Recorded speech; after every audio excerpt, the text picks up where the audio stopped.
Madinah, kalau pakej kita tu boleh lajak sikit lagi, pergi tengok yang kata Khaybar ini, dekat dengan Madinah. Dulu di situ terhimpunnya segala suku Yahudi, Khaybar ni. Nabi keluar daripada Madinah pergi ke Khaybar kerana nak perang dengan Yahudi. Masa tu dia pergi di Masjid Nabawi, dia cari Nabi, dia nak masuk Islam. Nabi tak ada, dia tunggu di masjid sampai Nabi balik. Bila Nabi balik daripada perang Khaybar, Nabi Islamkan dia.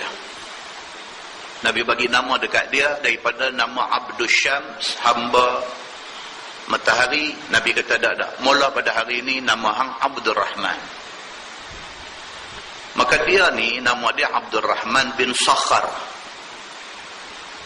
Tak lama lepas tu Nabi ubah daripada Abdul Rahman, Nabi panggil satu kunyah. Kunyah dalam bahasa Arab ni maksudnya gelar. Nabi panggil dekat dia Abu Hurairah. Punca daripada dia ni satu orang peminat kucing. Sehingga kan di Masjid Nabawi tu jadi tempat kucing berhimpun. Dia duk pergi makan. Satu hari dia jumpa Nabi, Nabi dengar bunyi kucing. Nabi tanya, mana dengar bunyi kucing? Kucing duduk dalam lengan baju dia. Mula daripada peristiwa tu, Nabi kata, Fa'anta Abu Hurairah. Kalau macam tu, hang bapa anak kucing. Dan Abu Hurairah kata, tidak ada gelaran yang lebih aku suka, melainkan inilah gelaran dia, Abu Hurairah. Dan sampai hari ini, kalau kita sebut dekat kita-kita orang Islam ni, nama Abdul Rahman bin Sakhar, tak ramai orang kenal. Tapi bila sebut Abu Hurairah, orang kenal. Itu gelaran Nabi bagi, dan itu gelaran yang dia paling suka.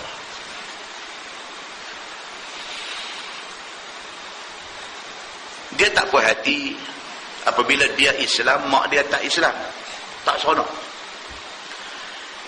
Dia rasa guilty, dia rasa bersalah, dia rasa takkan aku seorang nak masuk syurga, takkan esok di hari akhirat esok aku di syurga, mak aku di neraka. Walaupun dia tidak Islam, dia mak aku. Habis ikhtiar dia nak bagi mak masuk Islam ni, buka mulut aja cakap nak ajak masuk Islam. Bukan saja dia kena marah, sampai dengan Nabi-Nabi sekali mak dia nanti seronok. Dia menangis pergi jumpa Nabi SAW. Dia menangis, dia kata, saya sedih, mak saya tak mau masuk Islam. Satu sedih. Yang kedua, dia sumpah seranah Tuhan sekali. Saya lagi sedih. Dia kata, ya Rasulullah, tolonglah doa. Saya nak tengok mak saya masuk Islam. Nabi SAW angkat tangan doa, minta, ya Allah bagilah hidayah kepada mak dia ni. Dia balik daripada jumpa Nabi, dia balik, dia sampai di rumah dia, mak dia kunci pintu di dalam. Dia duduk dengar bunyi ayam, dia nak masuk tak boleh. Mak dia kata nanti sah. Ini saya simpulkan daripada riwayat-riwayat tentang dia. Mak dia kata nanti sah. Bila mak dia buka pintu, dia masuk, mak dia terus mengucap asyhadu an la ilaha illallah wa asyhadu anna Muhammadar. Terkejut dia ni. Lari balik daripada rumah ni, lari balik pergi dekat Nabi. Dia kata, ya Rasulullah, dia kata, Allah sudah makbulkan doa Tuhan. Ada cerita dia masuk Islam pada tahun 7 Hijrah.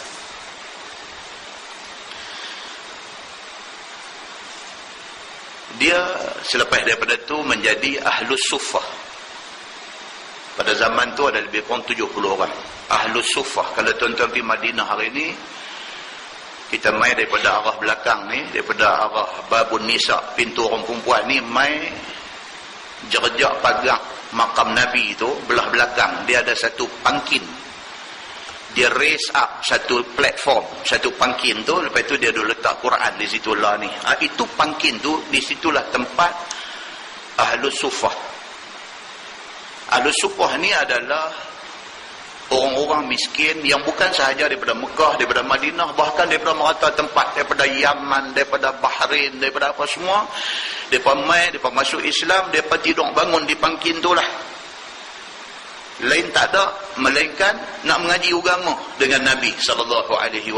Macam Abu Hurairah, bila dia hijrah ke Madinah, dia ambil upah jaga kebun kurma orang kaya Madinah. Dengan upah yang tak seberapa.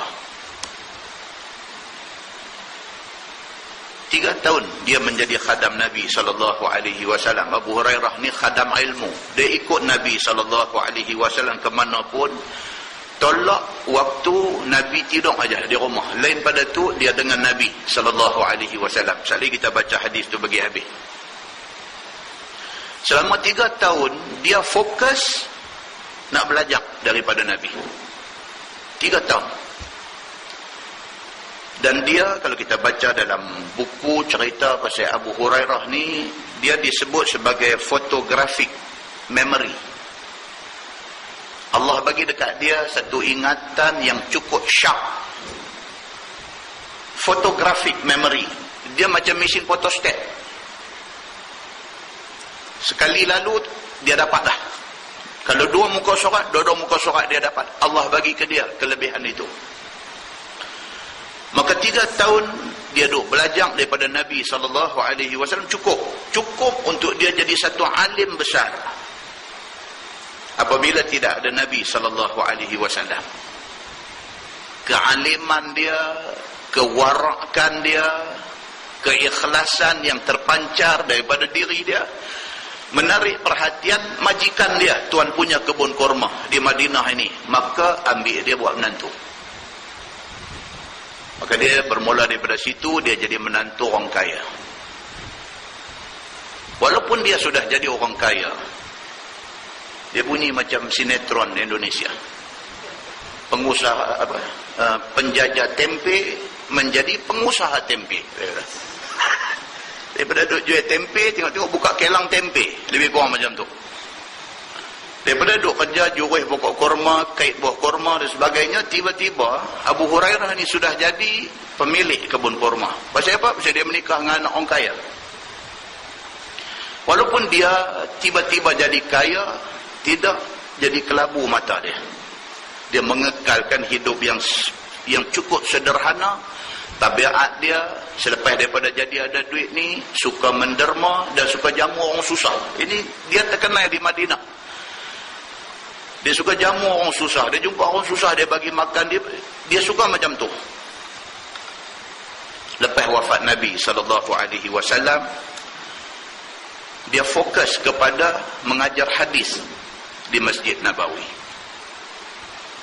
Sesuai dengan dia orang yang rapat dengan Nabi SAW, maka dia banyak tahu tentang hadis Nabi SAW. Sehingga kan dalam buku cerita tentang Abu Hurairah ni kata dia membahagikan malam dia kepada 3. Sepertiga untuk Quran aja. Sepertiga untuk family dan untuk dia rest tidur. Sepertiga untuk mutala'ah hadis Nabi SAW. Masa Umar naik jadi khalifah, Umar lantik dia menjadi gubernur di Bahrain. Dia jadi gubernur Sad. Tiba-tiba dia ditahmah. Kata konon, orang yang tak puas hati dengan dia buat satu cerita, kata Abu Hurairah ni mengambil kesempatan atas jawatan dia sebagai gubernur di Bahrain, dia buat duit. Bila report sampai kepada Umar, Umar ambil tindakan, pecat dia. Sementara siasatan dibuat, dia dipecat. Di akhir siasatan didapati itu adalah fitnah dan tohmahan. Umar nak balikkan dia ke jawatan itu, gubernur di Bahrain, dia tak mau. Umar tanya dia pasal apa? Pasal aku perlu hang untuk jaga Bahrain. Dia kata dia tak mau. Umar kata jangan ambil hati benda. Dia kata dia tak mau. Umar tanya pasal apa? Dia kata kerana aku tak mau lagi nama aku dicalari. Aku tak mau dah nama aku damage dengan tuduhan yang tidak berasas ini. Hari ini aku kena, siasatan membuktikan aku bersih. Tapi kalau lagi sekali kena, kalau ke depan lagi 2 kali kena, berapa kali aku nak buang masa hidup dengan benda ni? Aku tak mau dah, dia kata jawatan ni. Umar terima.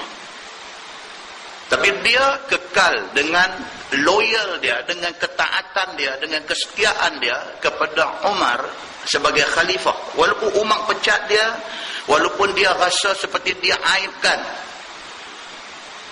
tapi dia tak kisah, dia tetap taat kepada Umar sebagai khalifah, bahkan dia mempertahankan Umar. Ini peribadi Abu Hurairah radhiyallahu anhu.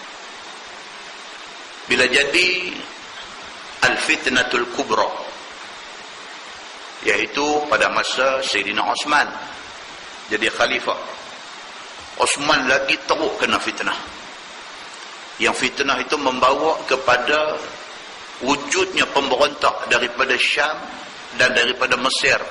Mai depa surround rumah dia, depa kepung rumah Sayyidina Osman, depa nak bunuh dia. Abu Hurairah pada masa tu bila dia dengar cerita kata orang sudah kepung rumah Sayyidina Osman, nak bunuh Sayyidina Osman, dia gelut pergi cari Muhajirin dan Ansar yang ada di Madinah pada masa tu, dapat kat dia 700 orang. Dia bawa mai untuk nak defend Osman daripada nak kena bunuh. Tapi Osman, macam kita baca dalam hadis, Osman daripada tingkap atas rumah dia, dia menolak tawaran mereka nak defend dia. Dia kata biar dia menghadapi benda ni. Dan akhirnya Osman terbunuh. Kita dah baca dah cerita tu. Bila habis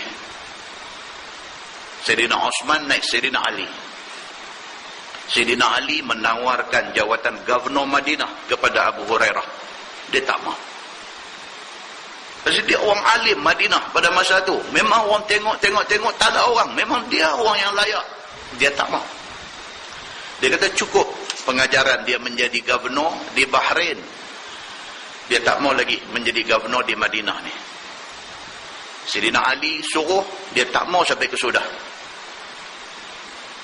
Bila naik Muawiyah bin Abi Sufyan menjadi khalifah kepada kerajaan Bani Umayyah, Muawiyah atas cadangan daripada Marwan Al-Hakam cadangkan supaya Abu Hurairah diberi juga jawatan gubernur di Madinah. Dia terpaksa terima.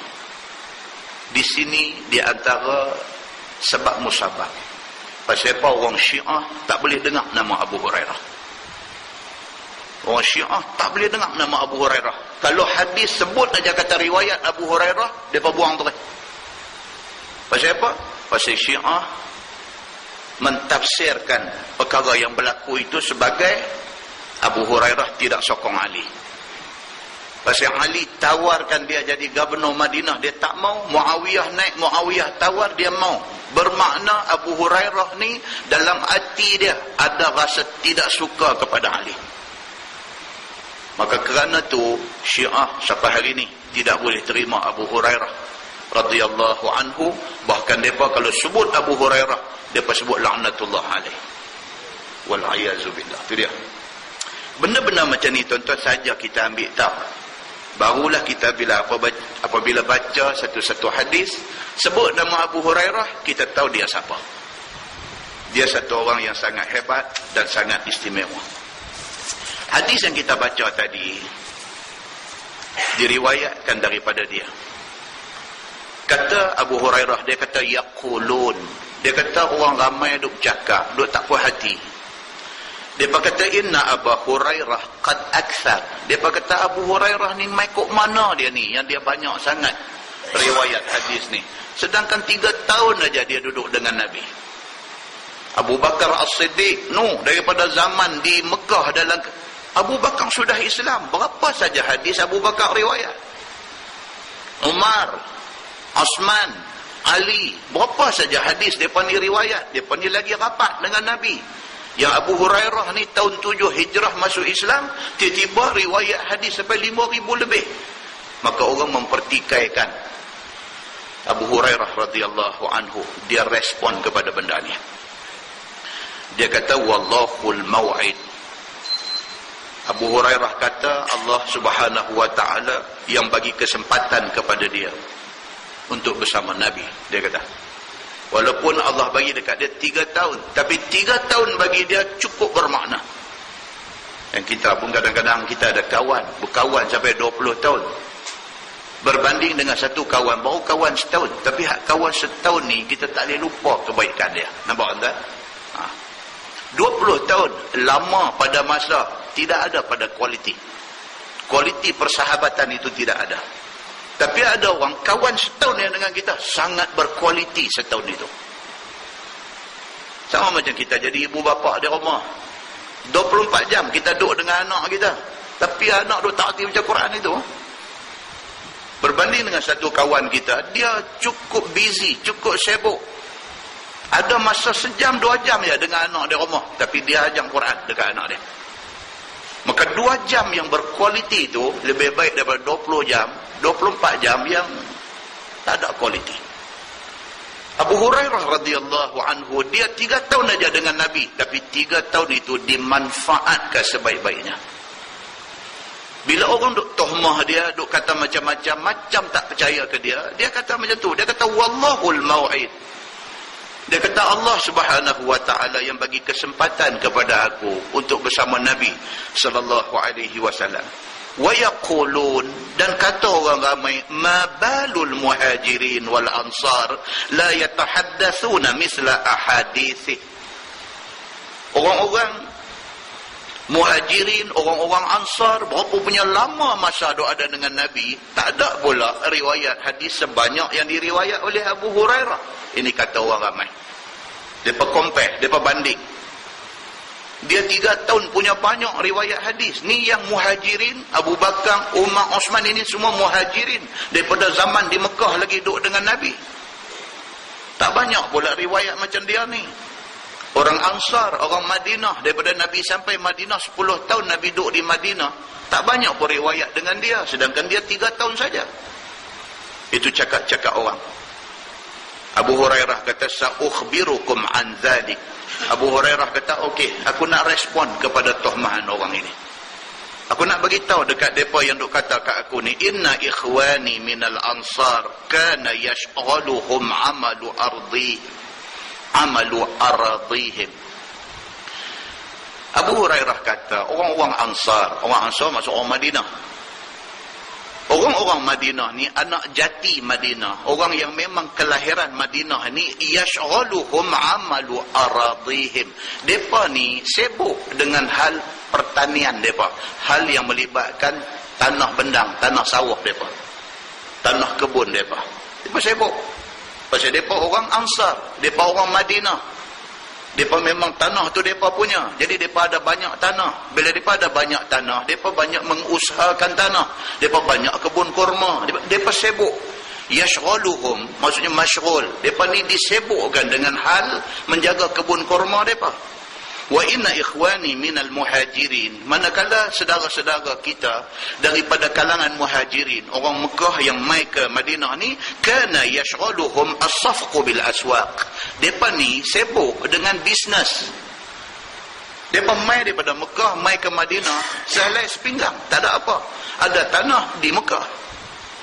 Mereka mai bawa apa yang boleh bawa saja. Bawa kain baju lebih kurang, bawa harta dalam bentuk emas dan sebagainya lebih kurang, banyak tu aja.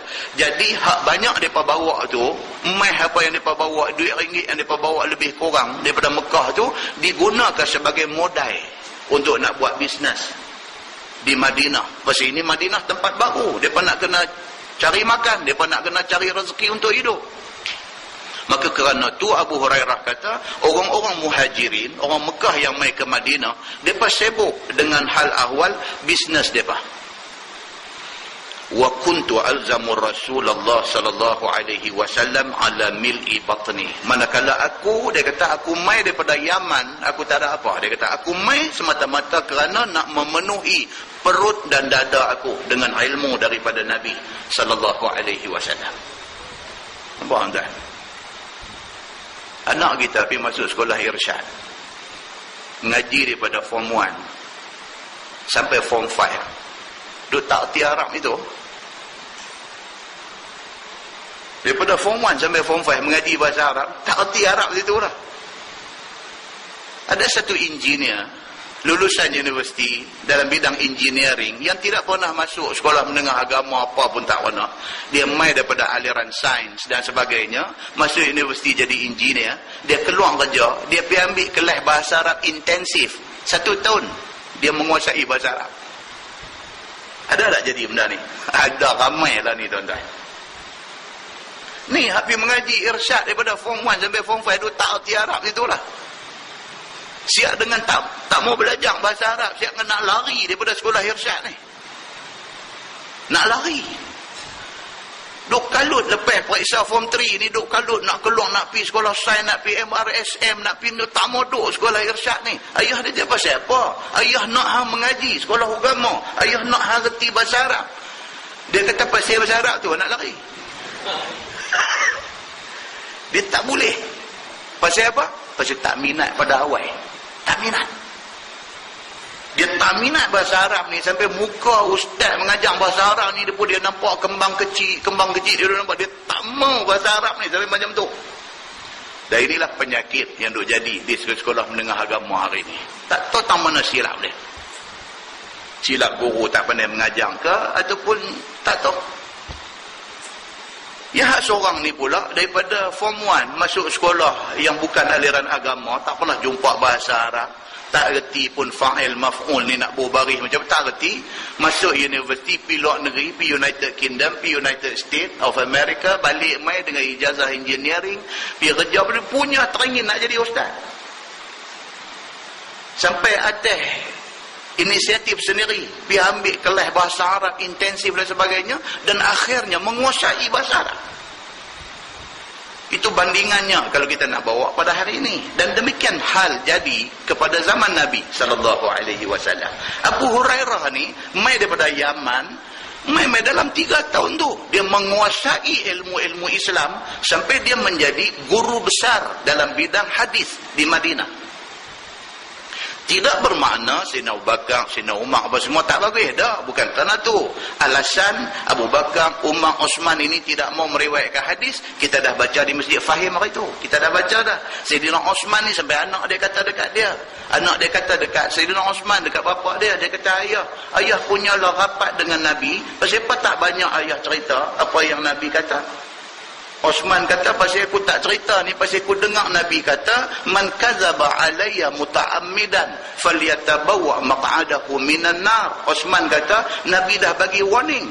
Siapa duduk cerita tak betul tentang Nabi, dia mendustakan atas Nabi secara sengaja, siap tempat di neraka. Aku takut nak abang kata Nabi kata, aku takut aku silap. Bukan dia tak banyak riwayat, ingat dan sebagainya hadis Nabi, tapi dia nak abang takut. Berbeza dengan Abu Hurairah, dia pula rasa apa? Kalau dia tak habang apa yang dia dengar daripada Nabi, dia dengar bukan sekali, bukan 2 kali, berkali-kali. Pasal 3 tahun dia fokus ikut Nabi. Dia duk rasa pula, kalau aku tak cerita ke orang apa yang aku dengar daripada Nabi, aku dilaknat Allah Subhanahu wa ta'ala. Nampak? Daripada different dimension, dia make different pendirian di kalangan sahabat ini. Kata dia, walaqad qala Rasulullah sallallahu alaihi wasallam yauman. Abu Hurairah kata, aku nak cerita dekat hangpa satu benda, hangpa tak puas hati sangat dekat aku. Hangpa duk pertikai aku ada masa 3 tahun aja dengan Nabi, tiba-tiba aku riwayat banyak hadis daripada Nabi. Okey, now dia kata aku nak cerita dekat hangpa satu kejadian di antara aku dengan Nabi. Dia kata, walaqad qala Rasulullah sallallahu alaihi wasallam yauman. Satu hari Nabi ada bersabda. Nabi kata, ayyukum yabsutu thawbah fayakhudhu min hadithi hadha summa yajma'uhu ila sadrih fa innahu lam yansa syai'an sami'ah. Satu hari aku duduk dalam majlis Nabi, tiba-tiba Nabi kata siapa yang sanggup ambil kain hampang di depan dia ketika aku duduk mengajar ni, Nabi kata tengah aku duduk mengajar ni, siapa yang sanggup ambil satu thawb, satu pakaian ataupun satu kain letak di depan dia, dan saat lagi bila aku habis mengajar, saat lagi dia ambil kain yang dia hampang tadi, dia ponyok, dia rapat ke dada dia. Nabi kata, siapa yang nak buat lagu tu, aku bagi tahu dekat dia satu saja, fa innahu lam yansa syai'an sami'ah. Dia tak akan lupa satu pun yang aku ajar. Nabi kata, ini mukjizat Nabi. Ini mukjizat Nabi. Satu hari aku duduk dalam kelas Nabi. Nabi kata lagu tu, siapa nak dapat benda ni kat dia, dia jadi satu orang yang tidak lupa satu pun hak Nabi abang. Buka kain hampang di depan lah ni. Nabi kata, aku habis mengajar saya lagi, hampa himpun kain tu, boh di dada hampa. Nabi kata hampa tidak akan lupa sepatah pun benda yang aku ajar. Abu Hurairah cerita benda ni. Kata dia, fabasattu burdatan alayya hatta faragha min hadithi. Aku pun ambil satu kain burdah. Satu kain ni macam sahabat-sahabat kita duduk sebai atas bau ni. Burdah dia panggil, ataupun dia panggil rida. Dia ambil, dia hampang. Abu Hurairah dia ambil kain tu, dia hampang di depan dia. Bila habis Nabi SAW mengajar, dia buat macam Nabi kata. Dia ambil kain tu, dia bubuh di dada dia. Fama nasitu ba'da dhalika al-yawm syai'an haddathani fihi. Dia kata sejak daripada tu, satu benda pun aku tak lupa apa yang Nabi kata. Start daripada tu, dia jadi yang kata memori dia macam mesin photostat tadi. Pasal apa? Mukjizat Nabi sallallahu alaihi wasallam sudah dapat kepada dia. Yang inilah yang dia sebut awal tadi, dia kata wallahul mau'id. Ini adalah anugerah yang Allah bagi ke dia. Dia kata walaula ayatani anzalahumallahu fi kitabih ma haddastu syai'an abada.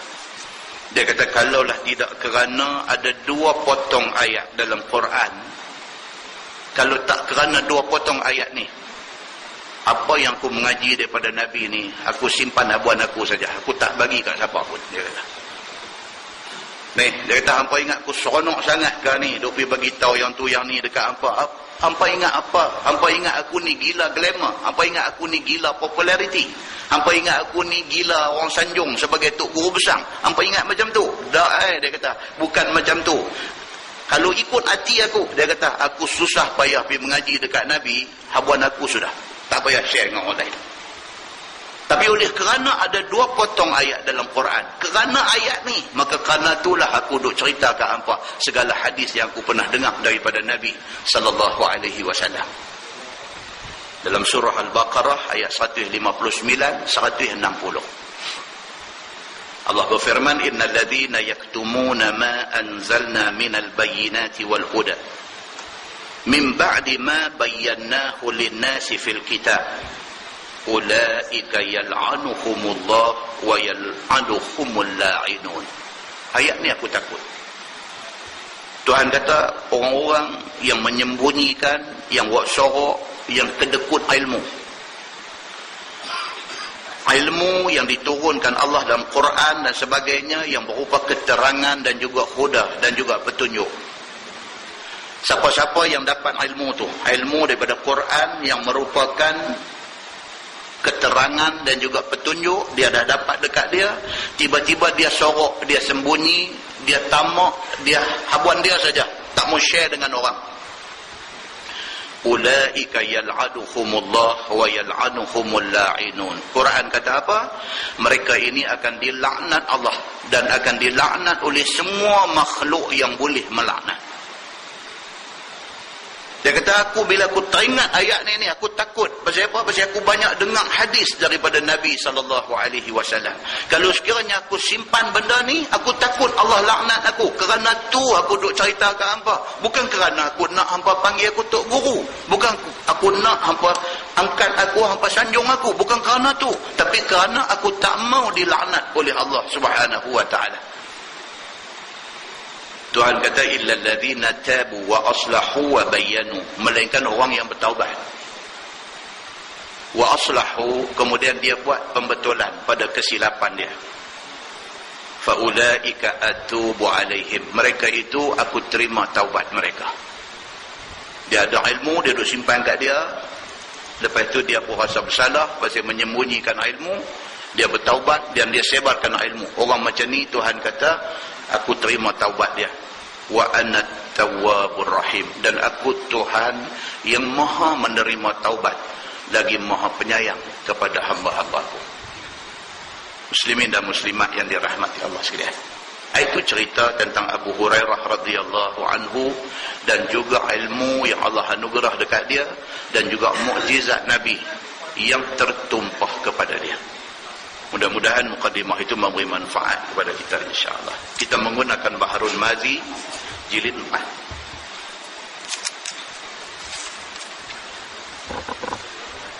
muka surat 67.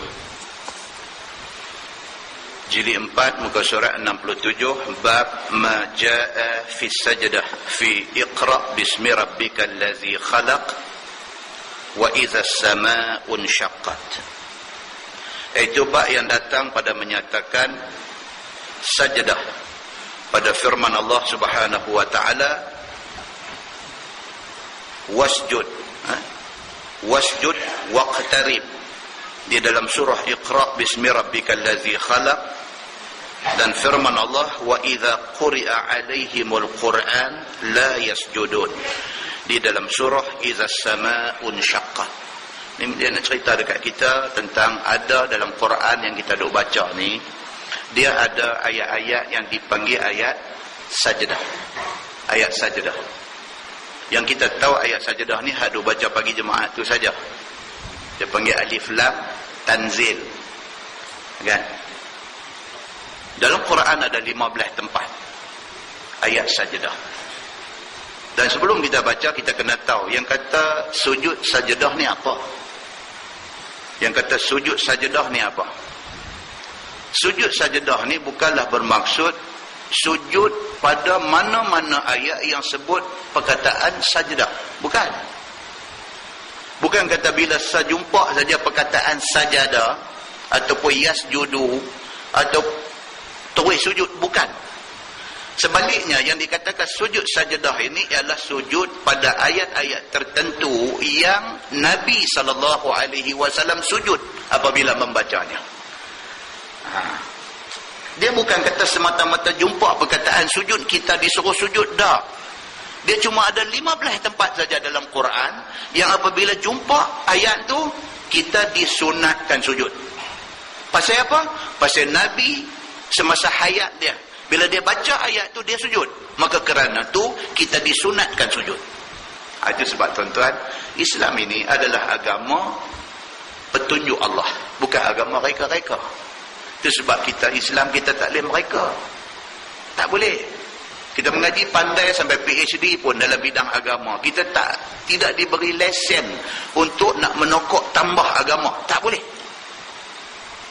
Semakin kita mengaji, kita hendaklah jadi satu orang yang semakin tak berani nak reka agama ni. Maka sujud sajdah itu ialah sujud di 15 tempat. Pasal apa? Pasal 15 tempat ini tempat yang Nabi sujud semasa Nabi hidup dulu. Apa dia 15 tempat itu? Satu, surah Al-A'raf ayat 206. Ini saja tuan-tuan balik semak sekali lagi. Dah tak ada semak pun, sebab dalam Quran Osmani, dalam rasam Osmani dia tanda sialah. Dia buat garis, dia underline bawah tu, underline itu tempat sajdah. Bila jumpa ayat-ayat tu, kita disunatkan Quran ambil letak tepi dan kita buat sujud tilawah ataupun sujud sajdah. Begitu. Yang kedua, surah Ar-Ra'du.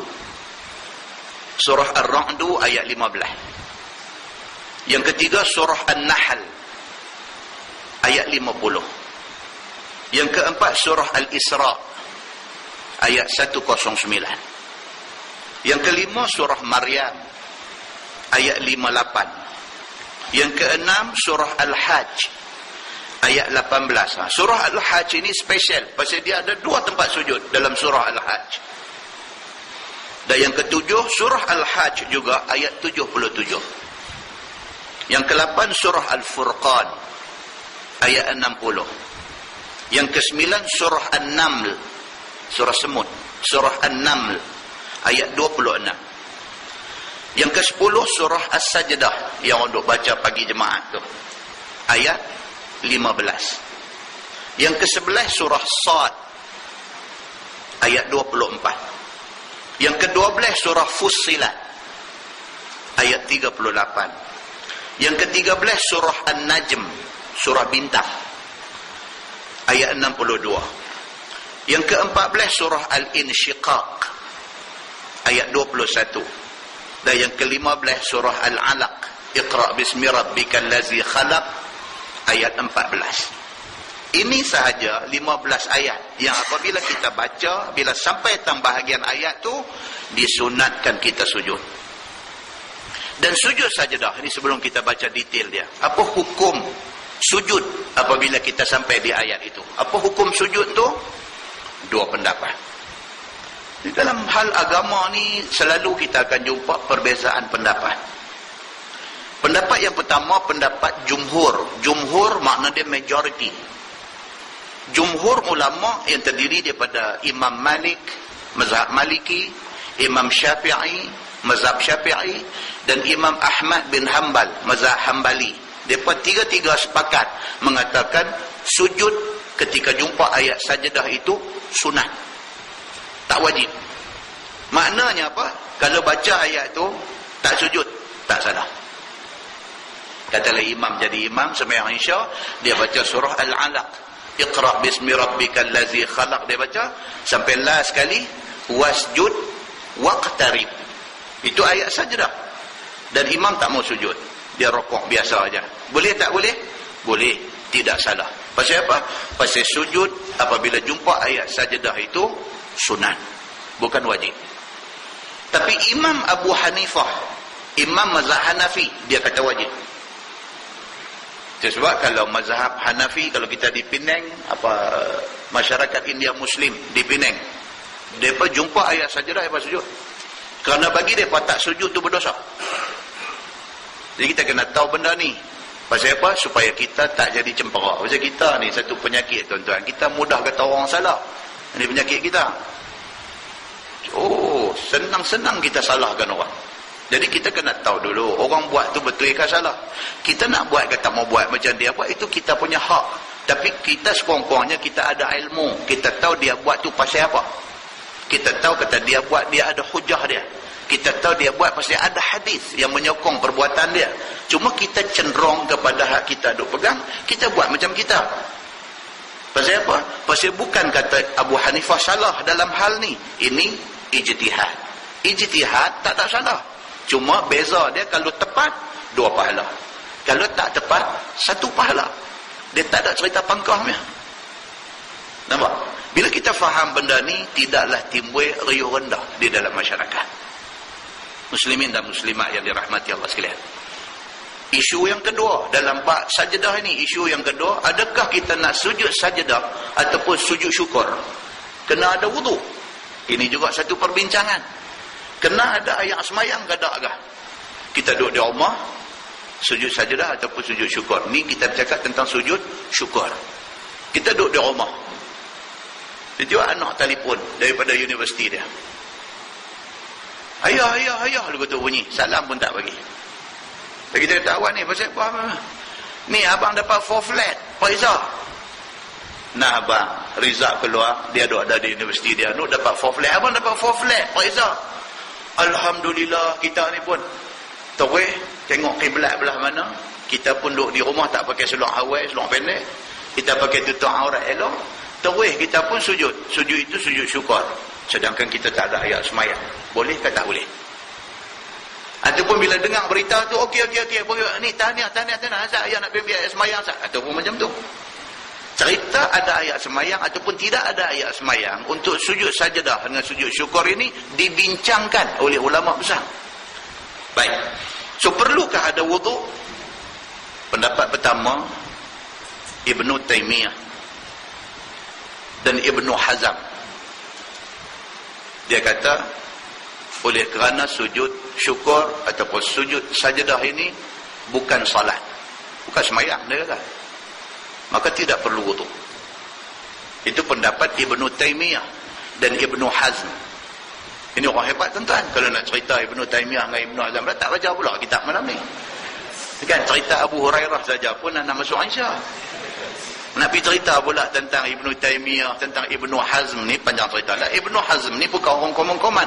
Dia ulama handal di dalam Islamic jurisprudence, ataupun dalam bahasa agama dia panggil usul fiqh. Ibnu Hazm ini dia ulama di dalam usul fiqh, di dalam Islamic jurisprudence. Kalau anak tuan-tuan pergi buat law dekat UIA, ada pun mengaji Islamic jurisprudence. Bunyi hebat, tapi makna dia usul fiqh. Ya. Macam budak-budak kita pergi mengaji di universiti buat bidang syariah, kita tanya, buat bidang apa dulu? Saya buat Islamic law. Bunyi itu hebat. Saya buat Islamic law, syariah. So, syariah itu pun lagi hebat, tapi diperhebatkan dengan istilah orang putih itu. Islamic law, bunyi itu. Kalau abang saya buat syariah, rasa macam, oh esok jadi ustaz, no? Begitu kan? Bila saya buat Islamic law, dengar tu, esok jadi lawyer. Nampak tuan-tuan, bahasa mempengaruhi persepsi orang. Nampak? Baik. Ibnu Hazm ini orang hebat. Dia bukan sahaja alim di dalam usul fiqh, bahkan Ibnu Hazm dia ada satu orang yang alim di dalam apa? Comparative law, dalam comparative religion. Apa? Undang-undang perbandingan, perbandingan agama. Dia alim. Dia boleh bercakap bukan sahaja tentang hal ehwal Islam, bahkan dia boleh compare. Benda tu fingertips bagi dia. Kalau orang nak cerita tentang konsep Jesus di dalam Kristian dengan Isa di dalam Islam, dia boleh cerita benda tu sampai orang puas dengar tentang benda tu. Hebatnya Ibnu Hazm ini. Dalam pada tak mau cerita tu, cerita juga yang kata Ibnu Hazm ini. Dan dia dengan Ibnu Taimiyah sepakat mengatakan sujud syukur, sujud tilawah tidak perlu kepada wuduk kerana bukan semayang, dia kata. Dan dia tidak tertakluk kepada masa tahrim pasal dia bukan semayang. Kita kalau semayang dia ada masa tahrim. Bila masa tahrim dia? Selepas subuh. Lepas habis waktu subuh, sementara nak mai waktu duha, itu time itu dipanggil waktu tahrim. Tak boleh semayang kecuali ketika ada di Mekah. Kerana Mekah itu sabit dengan hadis Nabi. Nabi kata di Mekah ini tidak ada waktu haram semayang. Semayanglah bila pun boleh. Tapi luar daripada Mekah, dia ada masa dia. Lepas waktu subuh, selagi tak masuk duha, tak boleh. Apa-apa semayang tidak boleh buat. Kerana Nabi kata itu masa berada di antara dua tanduk syaitan. Lagi satu bila? Masa tahrim bila? Waktu rembang. Ulama membahaskan benda ni. Ulama ambil satu jangka masa, satu period masa selamat. Dia kata 20 minutes before Zuhur. Lagi nak masuk waktu Zuhur lagi 20 minit. Ada ulama kata 15 minit. Ada kata 10 minit. Saya ambil selamat 20 minit. 20 minit sebelum Zuhur itu waktu tahrim. Tidak boleh sembahyang pada masa tu. Apa-apa sembahyang tidak boleh buat. Pasal apa? Pasal itu waktu api neraka tengah menggelegak, Nabi kata. Dan lagi satu bila? Lepas asar. Lepas asar nak masuk maghrib. Itu waktu tahrim. Kecuali sembahyang-sembahyang tertentu. Sembahyang tertentu ni apa dia? Yang dibenarkan pada waktu tahrim. Sembahyang tahiyatul masjid. Kita pergi masjid time tu, kita boleh sembahyang. Sembahyang yang bersebab. Sembahyang pasal apa? Jenazah. Ada jenazah lepas asar, lepas sembahyang asar kita sembahyang jenazah. Itu ada sembahyang yang dikecualikan, boleh buat pada waktu tahrim.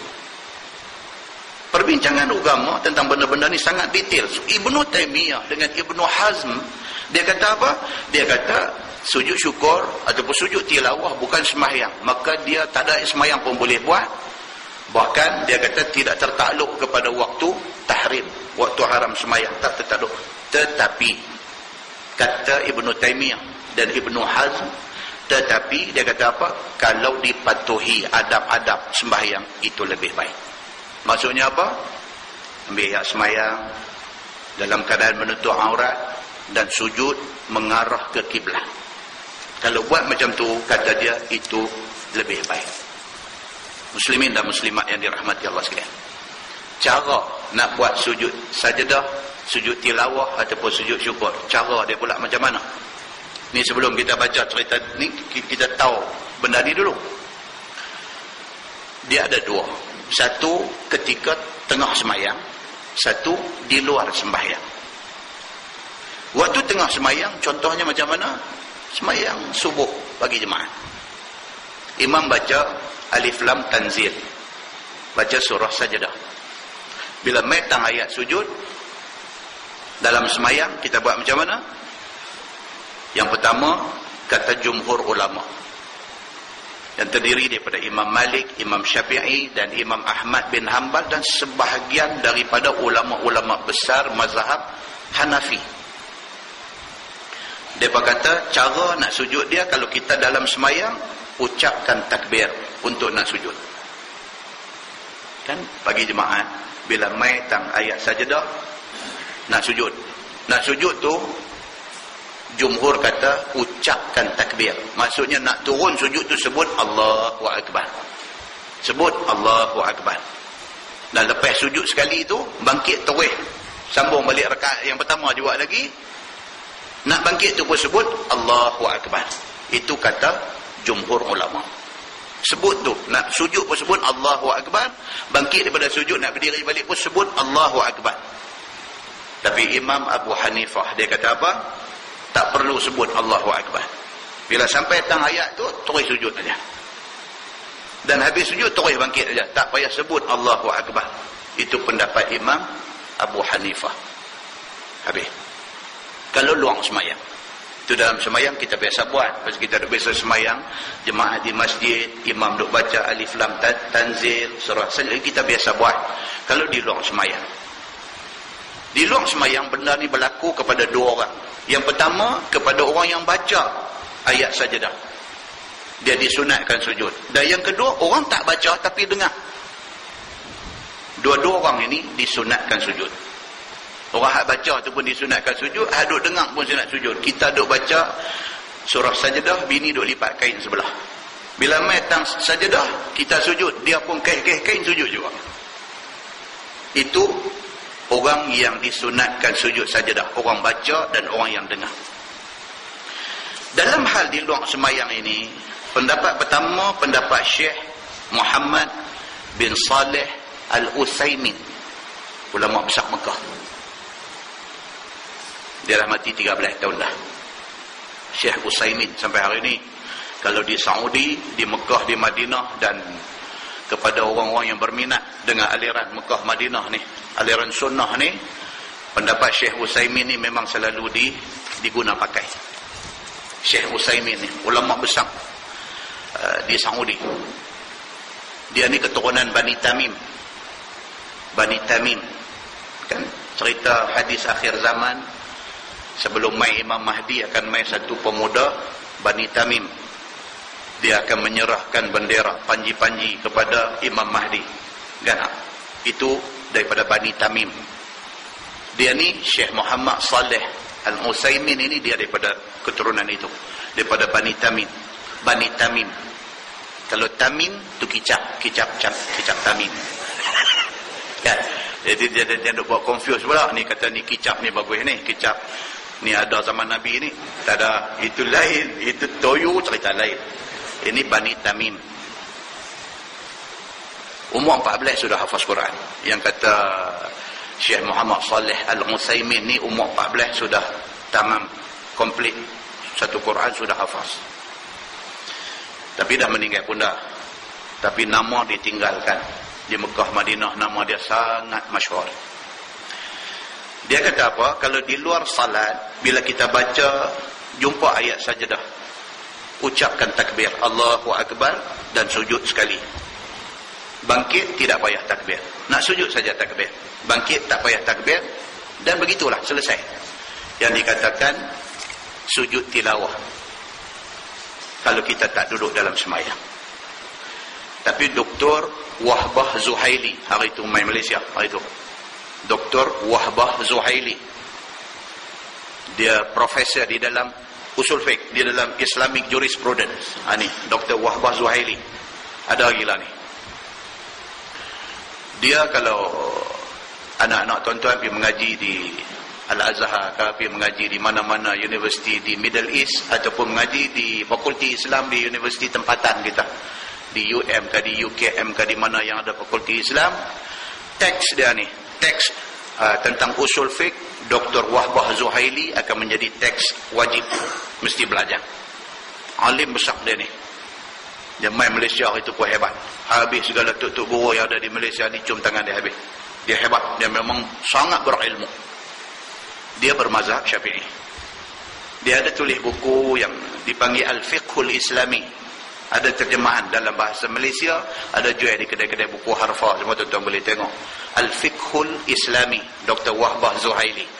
Dia tulis cara untuk nak sujud sajdah ataupun sujud syukur dan sebagainya, dia kata ada 5 rukun berdasarkan mazhab Syafi'i. 5 rukun. Yang pertama, niat. Niat ni, aku sujud ni sujud syukur, aku sujud ni sujud sajdah. Yang kedua ada takbiratul ihram. Kena ada takbiratul ihram, dia kata. Yang ketiga, sujud 1 kali. Yang keempat, lepas sujud tu bangkit duduk. Duduk antara 2 sujud. Dan yang kelima, bagi salam. Kata Dr. Wahbah Zuhaili, ini mazhab Syafi'i, dia kata. Jadi kita nampak kepelbagaian pendapat di kalangan ulama. Jadi kalau kita rasa tak mau serabut, oleh kerana itu mazhab Syafi'i dan kita pun duk ikut mazhab Syafi'i, kita buat macam tu. Tapi kalau kita jumpa depan mata kita ada orang tak ada takbir apa, tiba-tiba dia terus sujud saja, dia bangkit, dia pergi begitu aja, jangan kata apa kat dia, kerana pendapat itu didokong oleh ulama besar juga. Mana-mana satu pun tidak salah. Dan kata Dr. Wahbah Zuhaili, pastikan sujud syukur ataupun sujud tilawah itu dibuat dalam keadaan kita ada ayat sembahyang dan kita dalam keadaan menutup aurat dan kita dalam keadaan menghadap kiblat. Ini benda jelas sebelum kita baca cerita tentang di mana tempat nak sujud. Baik, now kita tengok bab yang datang pada menyatakan sajdah pada firman Allah wasjud waqtarib di dalam surah Iqra, dan juga ayat wa idza quri'a alaihimul Qur'an la yasjudun di dalam surah Al-Insyiqaq wa idza as-samaa'u insyaqqat. Ketahuilah saudaraku, telah datang hadis yang dikeluarkan oleh Imam At-Tirmizi akan hadis yang menunjukkan ada sujud tilawah di dalam surah Iqra itu. Ada hadis yang kata kalau kita baca Iqra sekalipun, satu surah pendek aja, Iqra, kita baca Iqra itu, kita disunatkan bila sampai tang ayat penghabis dia, wasjud waqtarib, sunat sujud. Pasal apa? Pasal ada hadis kata Nabi sujud. Baik, nak kita baca hadis dia. Dia kata hadisnya an Abi Hurairah radhiyallahu anhu qala sajadna ma'a Rasulillah sallallahu alaihi wasallam fi Iqra bismi rabbikal ladzi khalaq wa idza as-samaa'u insyaqqat. Diriwayatkan daripada Abu Hurairah radhiyallahu anhu, kata dia telah sujud kami serta dengan Nabi sallallahu alaihi wasallam pada surah Iqra bismi rabbikal ladzi khalaq. Abu Hurairah kata apa? Kami sembahyang dengan Nabi. Bila sampai tang ayat akhir surah Iqra, Nabi sujud. Maka kami pun sujud. Itu hadisnya. Baik, kata At-Tirmizi, hadis Abu Hurairah ini hadis yang hasan lagi sahih. Hadis sahih. Masalah, sujud tilawah di dalam surah Iqra dan surah Idza as-samaa'u insyaqqat itu apa hukumnya? Nak bincang dari segi hukum. Kata At-Tirmizi, dan bermula amal atas ini hadis di sisi kebanyakan ahlul ilmi, memikir mereka itu akan adanya sujud di dalam surah Idza as-samaa'u insyaqqat dan juga surah Iqra bismi rabbikal ladzi khalaq. Dan inilah jumlah daripada surah-surah yang mufassal, dia kata. Quran ni tuan-tuan, dia selain daripada kita baca Quran ni, dia nak kena tahu juga sikit sebanyak tentang dia panggil ulumul Quran. Di antara benda-benda asas di dalam ulum Quran ni, dia nak abang apa? Dia kata Quran ini terbahagi 2. Satu, ayat-ayat Makkiyah. Satu lagi ayat-ayat Madaniyah. Ayat Makkiyah maksudnya ayat turun masa Nabi di Mekah. Ayat Madaniyah, ayat yang turun masa Nabi dah hijrah ke Madinah. Itu satu. Yang kedua, Quran ni pula dia terbahagi kepada pembahagian panjang pendek. Surah-surah panjang dan surah-surah pendek. Maka surah-surah panjang itu dipanggil, satunya dia kata surah At-Tiwal, daripada perkataan tawil. Bahasa Arab tawil maksud dia panjang. Kan ada orang Melayu bagi nama anak tawil. Anak-anak dia buat nama tawil. Tawil makna dia panjang. Padahal anak tu pendek aja. Tapi dia panggil tawil pasal apa? Dia kata pasal keluar-keluar main nampak pendek sangat. Sebut tawil. Mudah-mudahan dia semakin panjang. Dia kata. Kan? Orang kita Melayu ni kira apa kan tak tahu makna ni buh biar apa pun kan. Lebih dahsyat pada tu. Ada tawil tak dahsyat. Dahsyat pada tu ada. Buh nama anak apa? Azri. Azri. Bukan Azri. Azri dengan ain. Azri maksudnya kesakitanku. Azri. Kesakitanku. Uzur. Kita ada sebuah uzur. Uzur tu. Buah anak nama Azri. Azri esok bila pergi Mekah, immigration nak cop pasport, tengok-tengok Azri. Dia kata hantar marid. Dia kata hang sakit ke? Ini dengan tak tiara. Ni apa ni? Azri. Piak dia kata. Kan? Pak dia biar pasal dia pergi jadi susah. Kan? Lagi teruk daripada tu. Lagi teruk pada tu buah nama anak Nurzina. Tu lagi karut dah.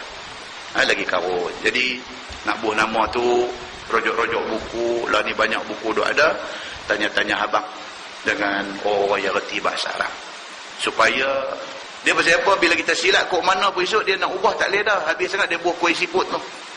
Elias apa? Sehat pula buah. Azri, Elias sehat. Bila pergi immigration Arab, dia kata sakit tak sihat. Dia jadi satu masalah pula jadi di situ. Kan? Jadi surah-surah ni dia bagi kepada dua. Satu surah-surah panjang dan satu dia panggil surah pendek. Dalam kalangan surah panjang ni pula dia bahagi lagi.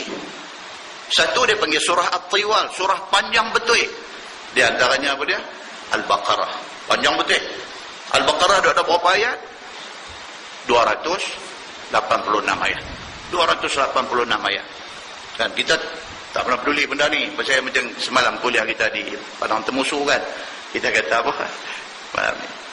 Ada satu orang pergi interview. Nak minta kerja. Syekh yang interview ni boleh tu buat karut. Jadi tanya budak ni yang main interview ni.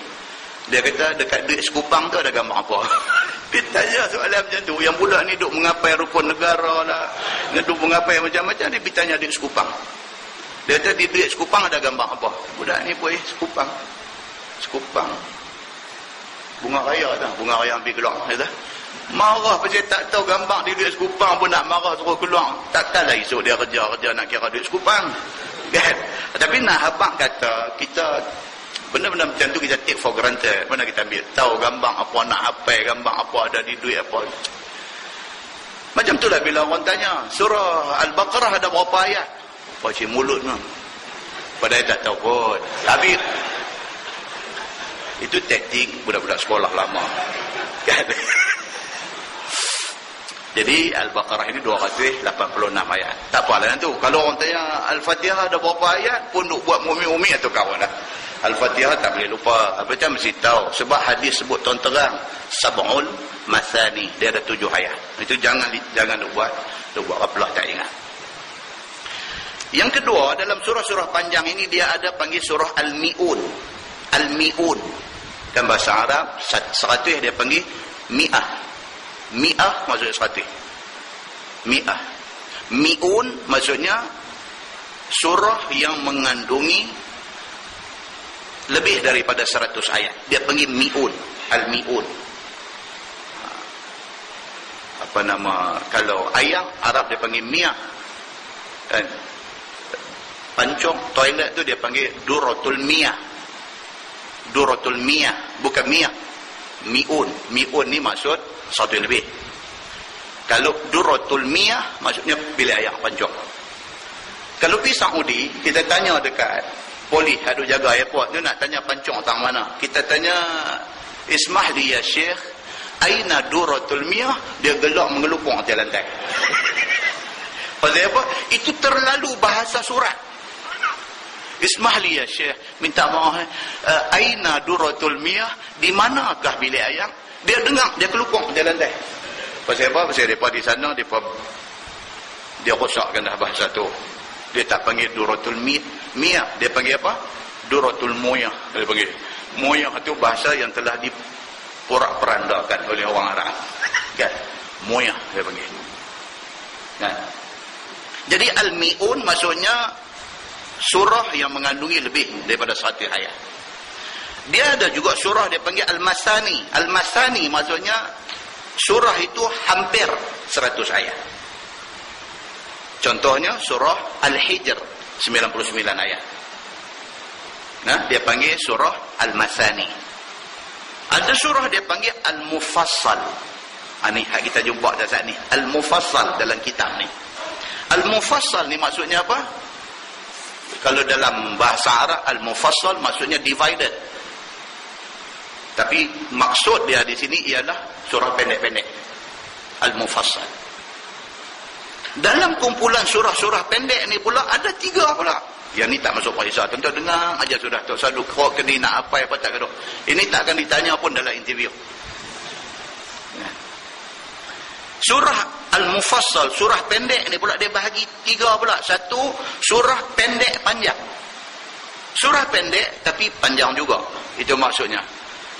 Contohnya apa dia? Surah Imam kita baca tadi, surah Ar-Rahman. Surah Ar-Rahman ni masuk dalam surah Mufassal, surah pendek. Tetapi surah Ar-Rahman ini panjang.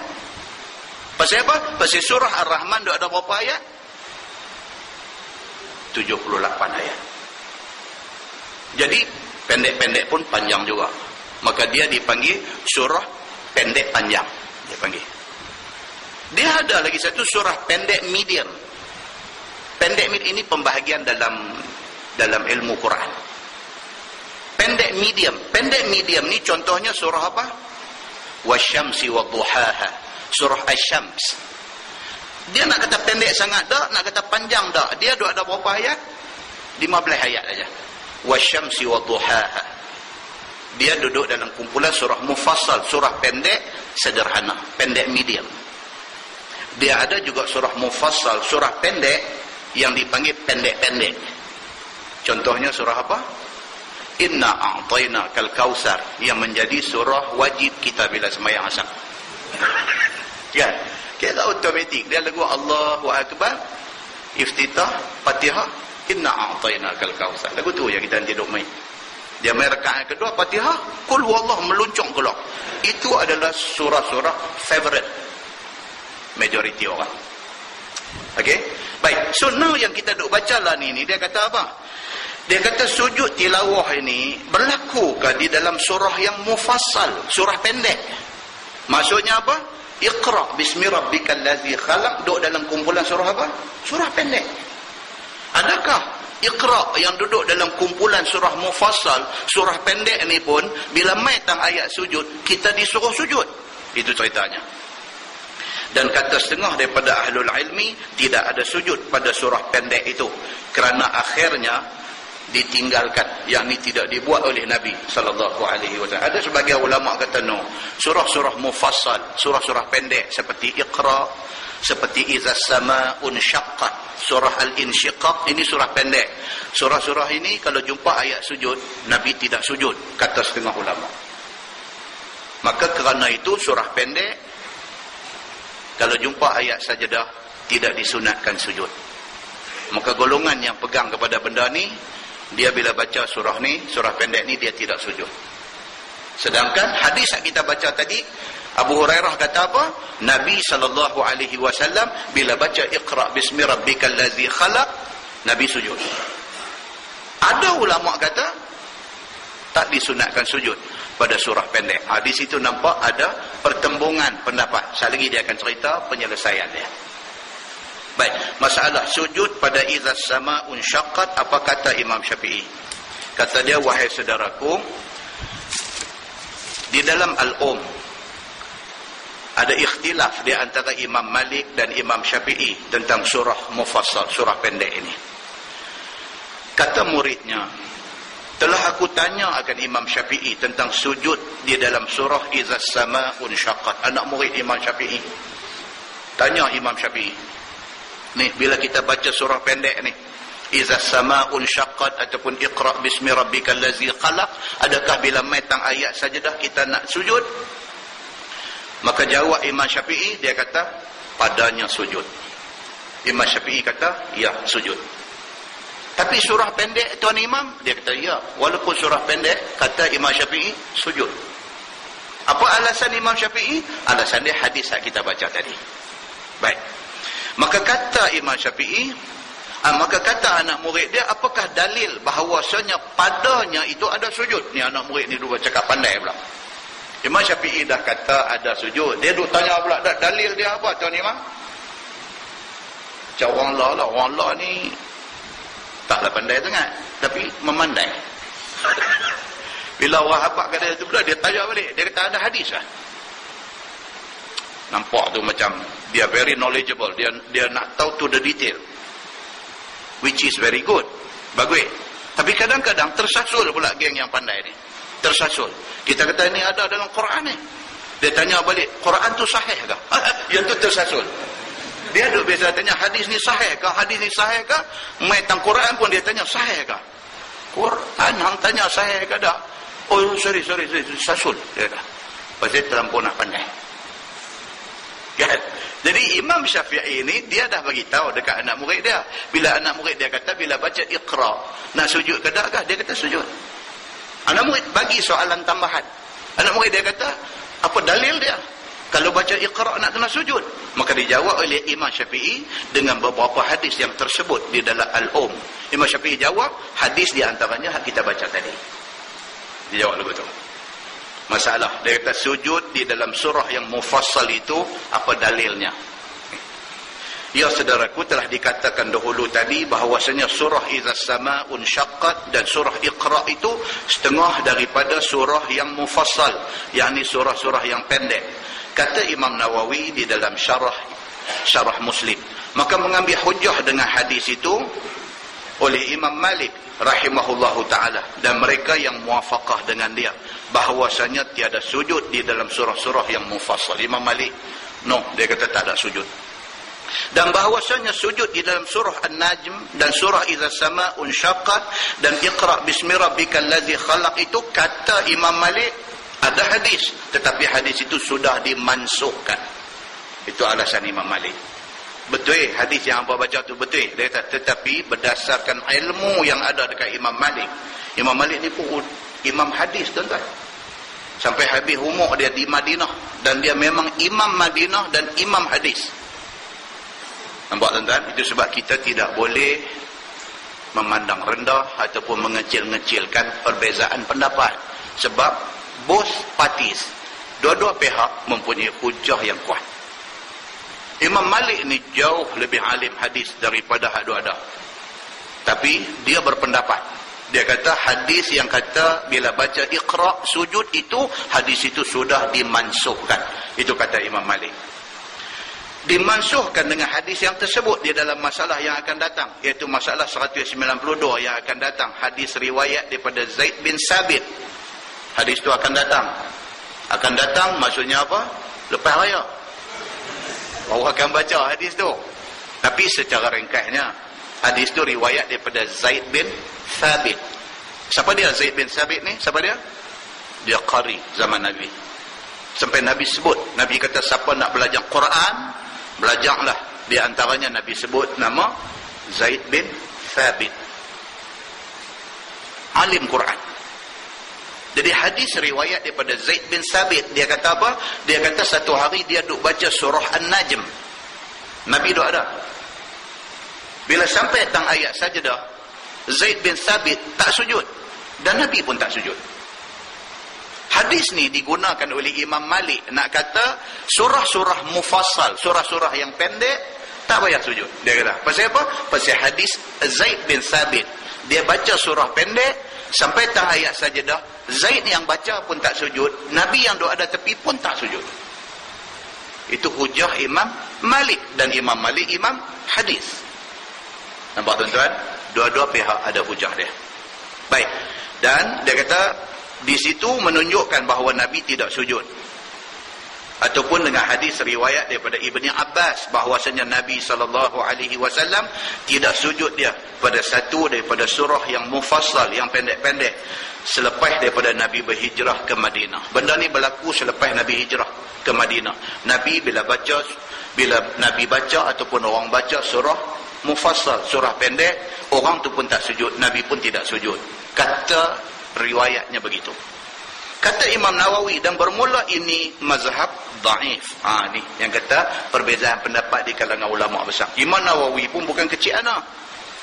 Imam Malik kata kalau baca surah pendek Iqra, maitang ayat sajalah, tak payah sujud. Pasal apa? Pasal hadis kata Zaid bin Sabit baca, Zaid tak sujud, Nabi pun tak sujud. Imam Nawawi dia mazhab Syafi'i, dia ulah balik benda tu. Dia kata apa? Dia kata itu pendapat yang dhaif, itu pendapat lemah. Dia kata ulama dulu dia mempertikaikan pendapat tanpa menghina orang yang mengeluarkan pendapat. Itu beza dia. Kita hari ini kadang-kadang kita melarat. Perbezaan pendapat membawa kepada menghina orang yang berpegang kepada pendapat yang satu lagi. Ini tak bagus. Ini satu benda yang sangat tak sihat yang berlaku dalam masyarakat hari ini, khususnya di Malaysia. Khususnya di Malaysia. Sampai keluar dalam TV bercakap menghina pendapat yang satu lagi. Tak boleh. Itu sudah dipanggil juak nama dia. Kita juak. Kita kata kita betul, orang tak betul. Sedangkan orang yang di sana mempunyai hujah yang kuat. Kalau kita tidak boleh ikut, kita rasa pendapat yang kita pegang kita lebih selesa, kita buat. Jangan menghina pihak yang berbeza pendapat. Muslimin dan muslimat yang dirahmati Allah sekalian. Kata Imam Nawawi, dan bermula ini mazhab dhaif, dia kata, maka sesungguhnya telah sabit hadis Abu Hurairah radhiyallahu anhu yang tersebut tadi ini, yang diriwayatkan oleh Imam Muslim, katanya telah sujud kami serta Nabi sallallahu alaihi wasallam apabila Nabi baca idza samaa'un syaqqat dan Nabi baca iqra bismi rabbikal ladzi khalaq. Maka sesungguhnya telah ijma' ulama atas hadis itu, dan ijma' ulama bahawa Abu Hurairah masuk Islam pada tahun yang ke-7 Hijrah. Kita baca tadi. Jadi kalau kata Nabi bila hijrah dari Mekah ke Madinah, Nabi dah tak sujud dah. Apabila baca surah Iqra Nabi tak sujud, itu tak betul. Pasal apa? Pasal Abu Hurairah masuk Islam pun 7 Hijrah. Nabi dah hijrah 7 tahun dah baru dia masuk Islam. Hadis tu diriwayatkan selepas 7 tahun baru dia riwayatkan hadis tu. Bermakna Nabi SAW sujud bila baca surah Iqra berlaku selepas tahun yang ke-7 Hijrah. Tu hujah. Dari segi ilmiahnya begitu. Nah, baik. Maka menunjuklah atas ada sujud di dalam surah Mufassal kemudian daripada hijrah Nabi sallallahu alaihi wasallam. Dan adapun hadis Ibnu Abbas radhiyallahu anhu, maka iaitu dhaif dari segi isnadnya, dia kata. Ini perbincangan yang tinggi, kita dengar saja begitu. Maka tiada sah mengambil hujah dengan hadis yang dhaif itu. Dan adapun hadis Zaid bin Sabit yang lagi akan datang, maka ditanggung akan dia atas menyatakan harus meninggalkan sujud, dan bahawasanya sunat sujud bukannya wajib. Hadis akan datang ni, hak kata apa nama syekh ni, apa baca Zaid bin Sabit baca Iqra bismi rabbikal ladzi khalaq, bila dia baca surah tu, dia baca surah Al-Insyiqaq, dia tak sujud, dan juga Nabi pun tak sujud, bukan bermakna tak disuruh sujud, tetapi nak bagi tahu kata benda tu tak wajib. Nak sujud pun boleh, tak sujud pun boleh. Itu pendapat dia kata. Dan berhajat kepada ini takwil supaya muafaqah di antaranya, yakni di antara hadis Zaid bin Sabit dan di antara hadis Abu Hurairah radhiyallahu anhu, supaya tak jadi bergaduh bila dengar dua-dua hujah dan kita pun faham. Dia kata wallahu a'lam. Wallahu a'lam tu kitab ni, dan saya pun wallahu a'lam juga. Begitu. Baik, so tajuk yang akan datang dia kata bab fi salatin najmi. Nak cerita tentang bila baca surah An-Najm pun ada juga ayat sajdah, dan dia nak cerita kepada kita, kata Nabi SAW sujud juga pada surah An-Najm itu. Dan lepas ni lagi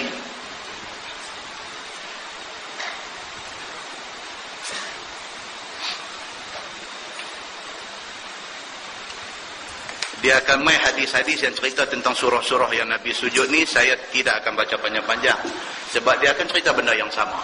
Cuma saya akan baca hadis dia saja, kita akan tahu bagaimana Nabi SAW buat apabila baca surah-surah tu.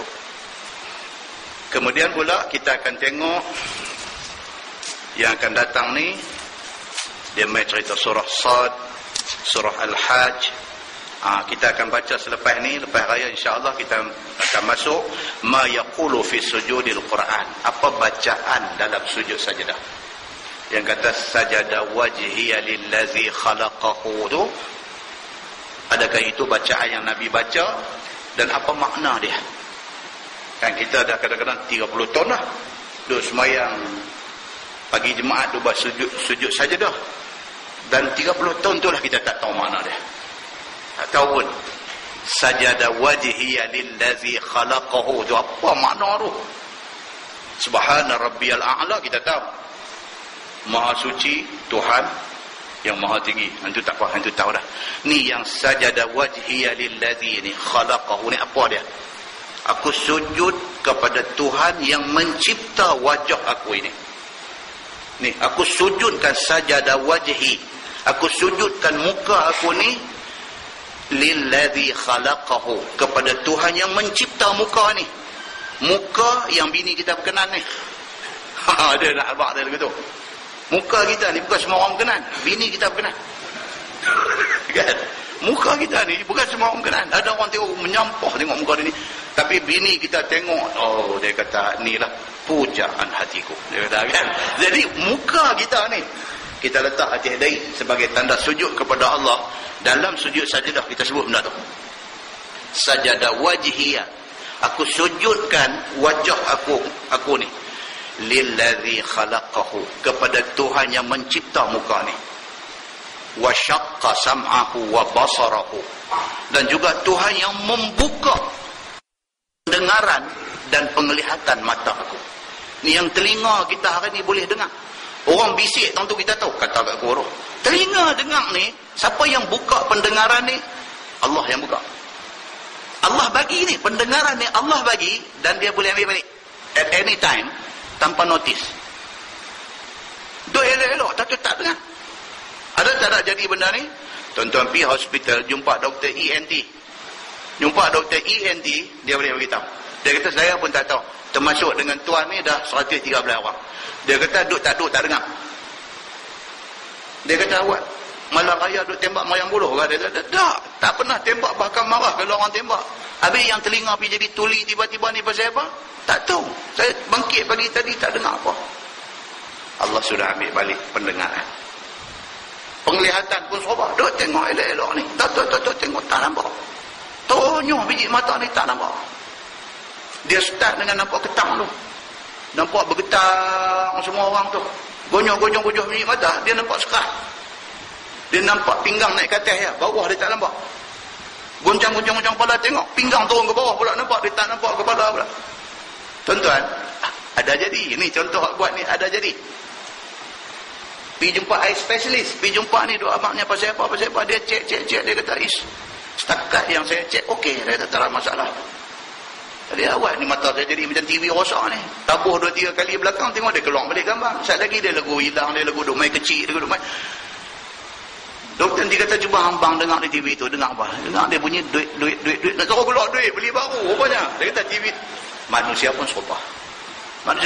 Duk tak duk, mata. Bila sujud sajadah, benda ni yang kita kata.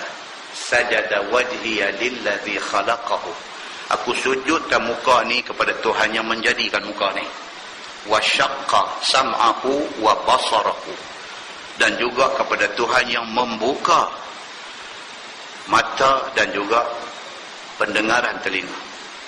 Bihaulihi wa quwwatihi, dengan daya upaya dan kekuatan yang ada pada Allah, maka Allah buka benda ni kepada kita. Pernahkah selama ni kita duduk sembahyang sujud sajadah, kita tahu itu yang kita duduk baca dalam sujud kita itu? Dia akan main detail dia insya-Allah panjang umur lepas raya. Kita tangguh dengan tasbih kafarah dan suratul Asr. Subhanallah. Asyhadu an la ilaha illa anta astaghfiruka. Bismillahirrahmanirrahim.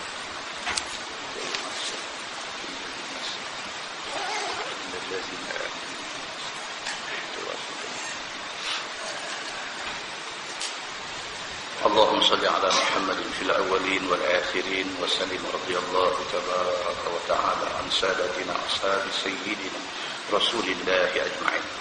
بسم الله الرحمن الرحيم. الحمد لله رب العالمين حمدا يوافي نعمه ويكافئ مزيدا. يا ربنا لك الحمد كما ينبغي لجلال وجهك الكريم وعظيم سلطانك. رضينا بالله ربا وبالإسلام دينا وبمحمد نبيا ورسولا. اللهم افتح علينا فتوح العارفين وارزقنا فهم النبيين بجاه خاتم المرسلين. اللهم فقهنا في الدين وعلمنا التأويل واهدنا صراطك المستقيم. اللهم أرنا الحق حقا وارزقنا اتباعه وأرنا الباطل باطلا وارزقنا اجتنابه. اللهم اجعل جمعنا جمعا مرحوما وتفرقنا من بعده تفرقا معصوما. وصلى الله على محمد وعلى آله وصحبه وسلم والحمد لله رب العالمين. السلام عليكم.